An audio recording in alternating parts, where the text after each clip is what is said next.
This is Reset. I'm Sasha-Ann Simons. We know who the choices are for U.S. president, and some of us might be familiar with congressional candidates on the ballot. But there are plenty of other races down ballot that, let's be honest, can be a little confusing. Like, what are the advisory referendums that you're being asked to weigh in on? And the circuit court clerk does what exactly? Joining us now is WBEZ government and politics editor Tony Arnold. Hey, Tony. Hey. So the ballot this year goes from the president to very local and often lesser known races. So we're not voting for governor or senator. What kind of tone does that set?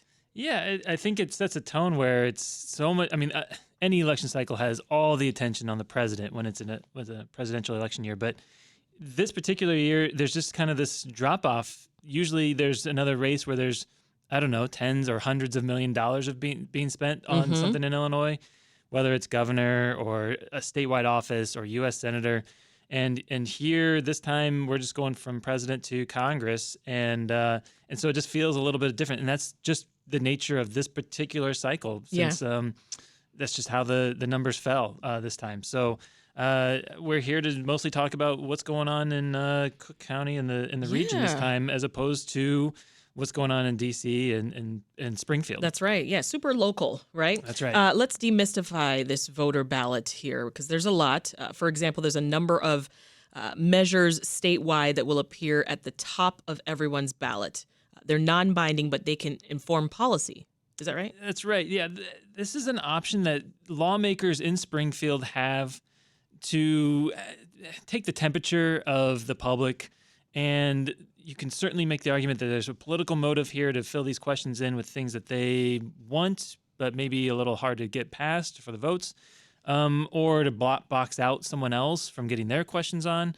There's any number of motives for asking these questions, but inherently, they tend to fill in these questions as something just to take the temperature of voters, and is something that maybe could come up again down the line in a real practical policy way, as opposed to this, which is, as you said, this is non-binding.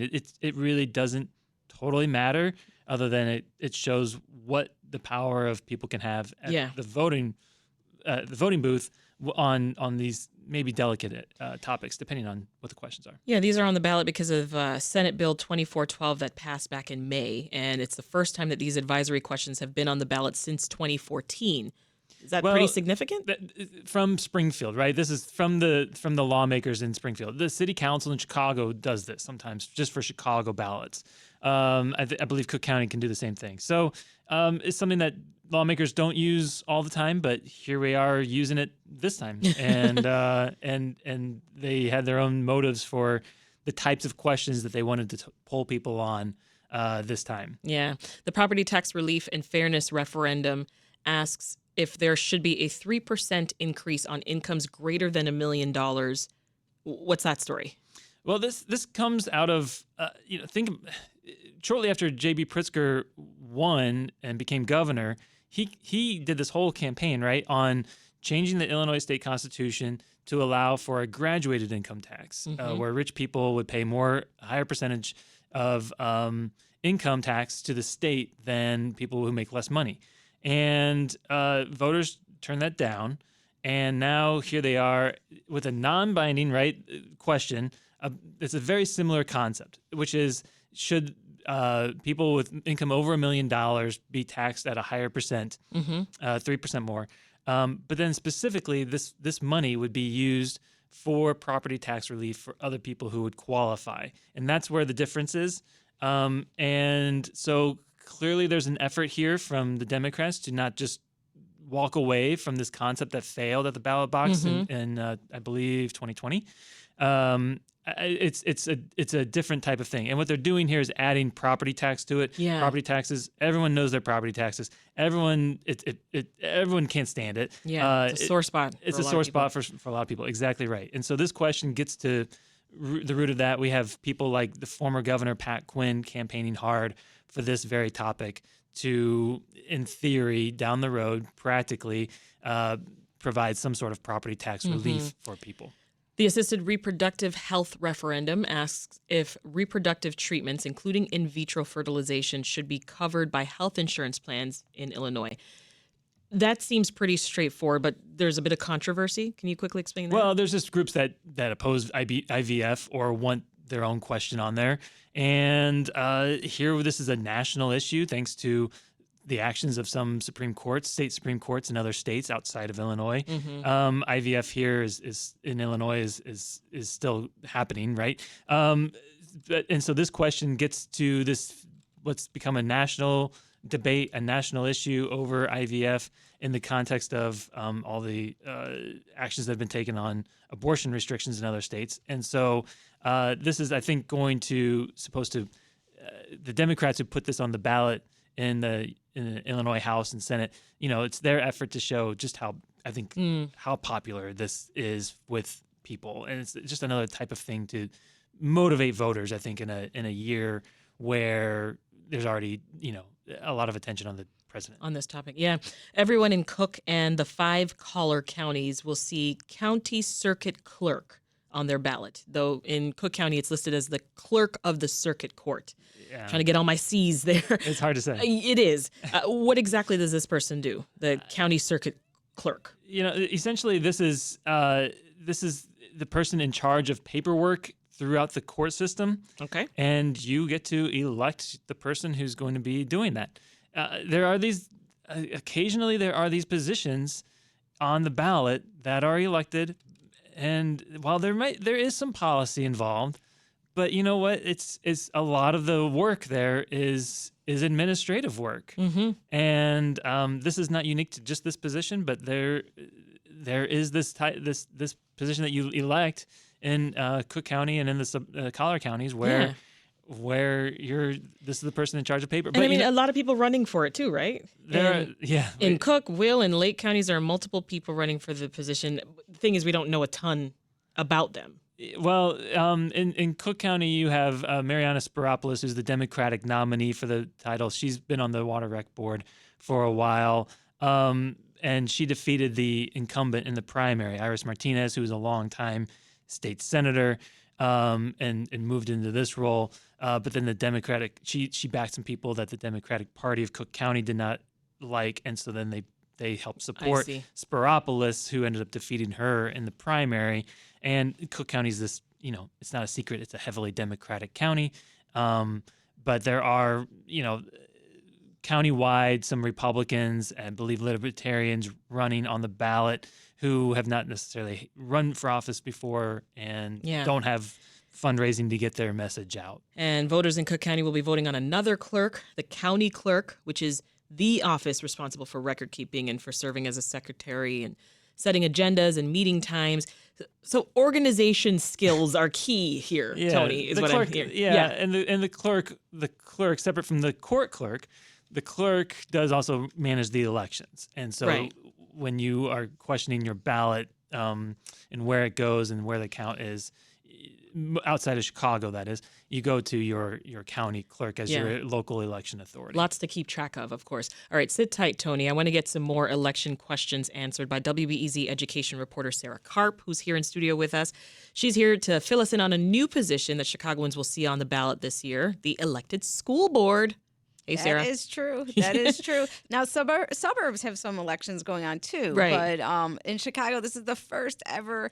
Yeah, and what does someone on this board do? How is it different from like a local school council, which we've talked about a ton on the show? Sure. Local school councils are think of them as governing bodies for their individual school they do things like approve the budget, they evaluate the principal, hire and fire the principal.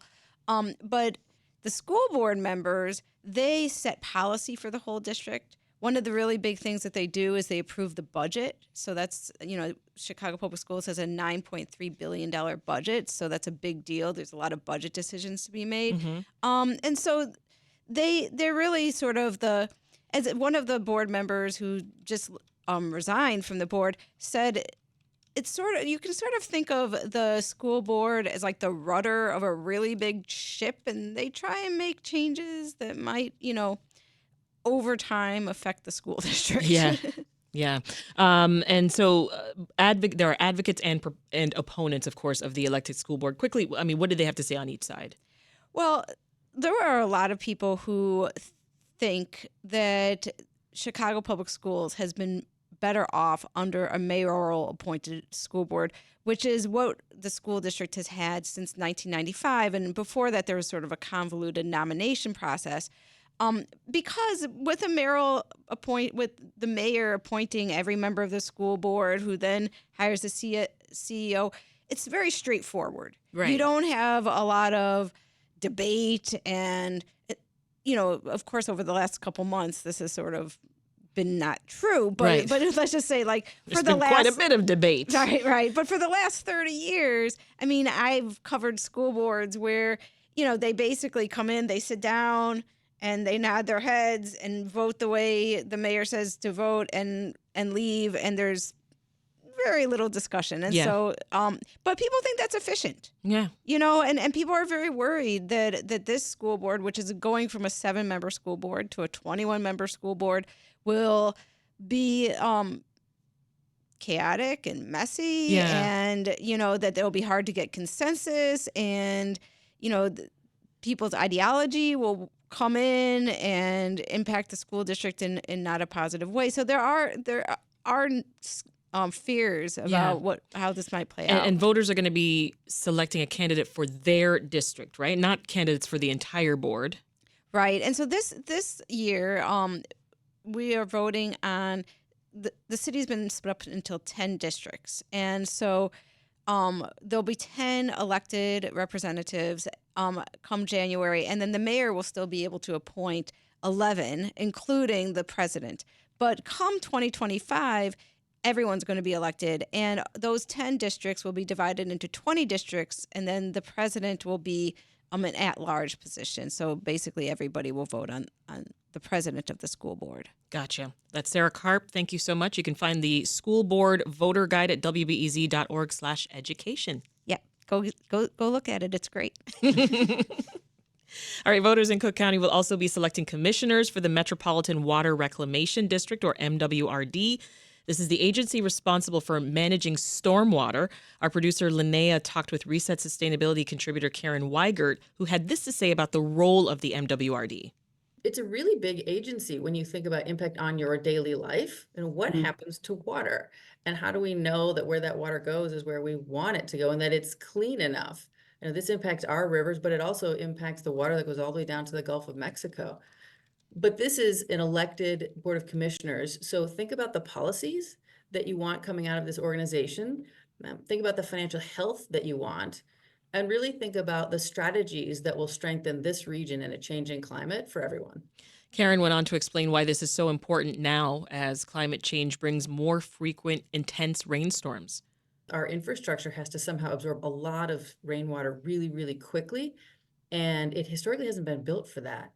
And while we're seeing, these bigger storms, these more powerful storms happening really, really quickly, where they could drop inches of rain in a short period of time, the rain needs someplace to go.